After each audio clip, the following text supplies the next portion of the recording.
Et salut l'équipe, on se retrouve pour une nouvelle vidéo. Alors, normalement dans mes dernières vidéos, j'ai parlé de ma programmation, enfin j'ai annoncé pour mon prochain semi, pour mon prochain objectif d'endurance, j'ai parlé de ma programmation. Donc voilà, je me suis dit que ce serait intéressant, vu que j'ai commencé à faire ces séances, alors prendre la course et tout depuis mon dernier trail, j'ai commencé ces séances petit à petit, enfin j'ai repris à courir pour le trail, et j'ai commencé la programmation comme j'ai dit dans mes dernières vidéos. Avec le premier cycle, du coup, cycle VMA. Je pense que ce qui est intéressant pour vous, c'est surtout de vous montrer, vous parler de mes retours sur mes séances de qualité. C'est ce qui intéresse le plus les gens généralement, je crois. Hein.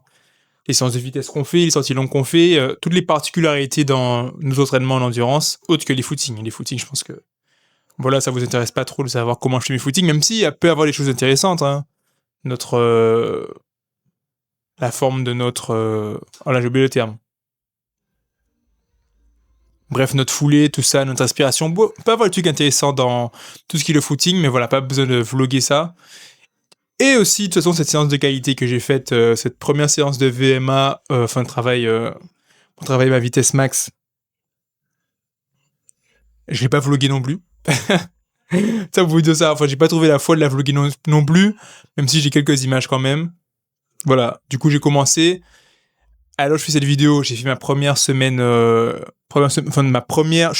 suis à la fin de ma première semaine de préparation, du coup, première semaine de ce cycle VMA, voilà. Et du coup, j'ai déjà fait ma séance de vitesse et je trouve que c'est intéressant de faire un petit retour dessus. Enfin bref, pour entrer dans le vif du sujet, voilà, mercredi après-midi, première séance de vitesse de cette prépa.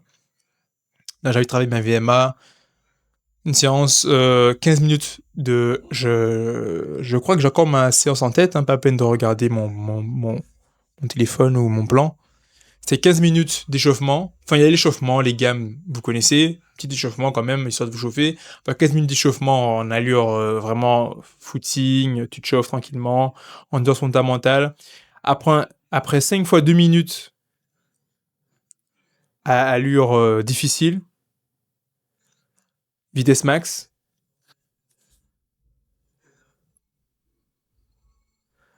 avec 1 minute de récupération à chaque tous les 5 minutes, enfin tous les 5 fois 2 minutes avec 1 minute de récupération à chaque intervalle, voilà. Et enfin 5 minutes après, 5 ou 10 minutes je crois de retour au calme. Je crois que c'était 5 minutes. Voilà une séance vraiment qui peut paraître, j'allais dire chill, mais qui peut paraître chill au papier. Mais je pense qu'en fait l'erreur que j'ai faite, je vous le dis, la séance elle est passée, hein, pas de souci avec ça. Mais je me suis senti vraiment raide après, genre j'avais mal aux pieds, les jours d'après j'avais mal aux pieds, mal aux cuisses. En fait, c'est une séance qui était trop intense par rapport au fait que j'ai recommencé à courir après mon trail, mais j'aurais dû laisser plus de temps à mon corps pour m'habituer à la course encore. Parce que ça, j'ai fait 1-2 semaines. J'ai fait 1 ou 2 semaines avec 1, 2, 3 footings, par-ci, par-là. Et après, tout de suite, j'ai recommencé. Ouais, il y a la lumière qui bouge, c'est trop bizarre. Et après, tout de suite, j'ai recommencé avec cette semaine, justement, et la séance de qualité, la séance de vitesse, VMA, ce bloc de VMA, et voilà. Donc, je me dis, et c'est pas que je me dis, c'est que voilà, j'ai senti que la séance elle est passée, mais j'ai grave mal aux pieds. Je devais aller courir vendredi matin, mais je suis pas allé parce que je me suis dit, wow, je sens que j'ai été vraiment fort, j'ai été fort avec mon corps en fait. C'était vraiment intense pour pas grand chose au final. Enfin, pas que c'est pour pas grand chose, mais voilà, j'étais pas obligé de m'infliger un truc aussi difficile comme ça dès le début. Je dis soit prendre plus de semaines, enfin voilà, soit je prends plus de semaines pour me réhabituer à la course. Comme ça, quand je recommence à courir vite, ça me fait pas aussi mal. Quoique là, maintenant, je l'aime bien, mais j'ai senti vraiment que mes pieds ont pris cher. Faut aussi que mes chaussures, peut-être que je vais les changer, mais ça sera une autre vidéo. Et mes genoux aussi, mes articulations ont pris... Tout le monde a pris cher, là, après cette séance de vitesse. 5 fois 2 minutes, à haute intensité, était vraiment hard. Enfin, haute intensité, c'est relatif, hein, parce que c'était pas du sprint non plus, 2 minutes, non, du tout. Mais voilà. Donc soit je dû prendre plus de temps pour reconstruire une base aérobie, qui est pas partie en soi, mais vraiment juste prendre vraiment mon temps.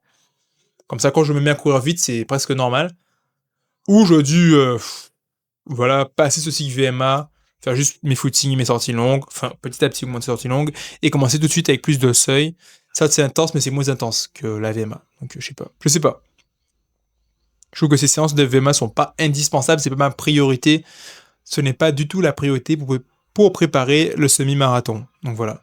Après bon, la séance est passée. Voilà, je suis chill. Il me reste la sortie longue à faire. et c'est assez cool. Donc voilà, elle est passée. À voir les prochaines semaines comment ça se passe, mais voilà. Juste pour dire que parfois peut-être que ça vaut pas le coup d'être pressé de reprendre. Voilà, en fait, j'étais pressé de reprendre la course à pied, pressé de reprendre l'entraînement, parce que pour moi, qui dit entraînement, il dit amélioration. C'est même pas la course au final. La course, c'est juste la cerise sur le gâteau. Juste une évaluation en plus, mais en soi, tu t'es entraîné et personne ne pourra te retirer ça. Donc j'étais assez hype de reprendre l'entraînement, de recommencer à progresser, mais faut pas être trop pressé. Parce que là, regardez, j'ai risqué la blessure pour pas grand chose au final. Donc je pense que je vais bien, je pense. Mais si je me serais vraiment fait mal, est-ce que ça valait le coup? Je pense pas. Absolument pas. Surtout que c'était 40 km le dernier trail, je peux me laisser du temps pour reprendre, hein. Chill, chill. J'avais pas de fusil sous la tempe, peut-être que j'ai été un peu pressé. Mais voilà, c'est tout ce que j'avais à dire pour cette vidéo. N'hésitez pas à me dire ce que vous en pensez des commentaires. N'oubliez pas que ma vidéo, mon petit guide, mes 5 règles à respecter pour développer un physique athlétique sans salle de sport est toujours disponible. Le lien est soit en description, soit en premier commentaire de cette vidéo. N'hésitez pas à me dire ce que vous en pensez dans le commentaire et on se retrouve pour une nouvelle vidéo.